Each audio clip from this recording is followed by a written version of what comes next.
ఆ యేసన్న గారి car miss చేస్తానేమని ఒత్తిడి వెలిగించుకున్నట్టు ఆ కళ్ళు పెట్టి చూస్తున్నాడంట.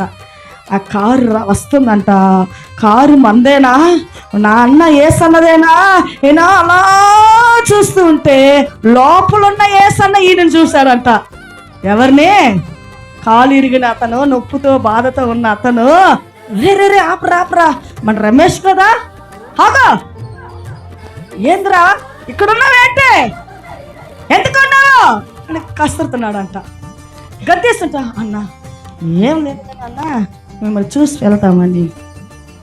ఏముందరా నువ్వు చూసేదానికి నన్ను? ఈరోజు ఏం రాచో అన్నా? ఈరోజు ఆదివారం అన్నా.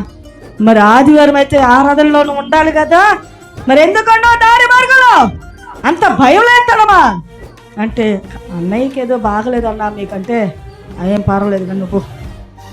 మనమైతే మనమా, అమ్మ నువ్వురా, అయ్యా నువ్వురా, కాళ్ళు లాక్కెత్తరంట, ఇంజక్షన్ వేస్తారంట, ఏం చేస్తారో, ఏ హాస్పిటల్లో రాండి అని గుంపులు చేర్చేస్తాము. కానీ యేసన్న గారు ఏమన్నాడు? ముందు పోయి దేవుని పని చెయ్యి. ఏం పని చెయ్యి?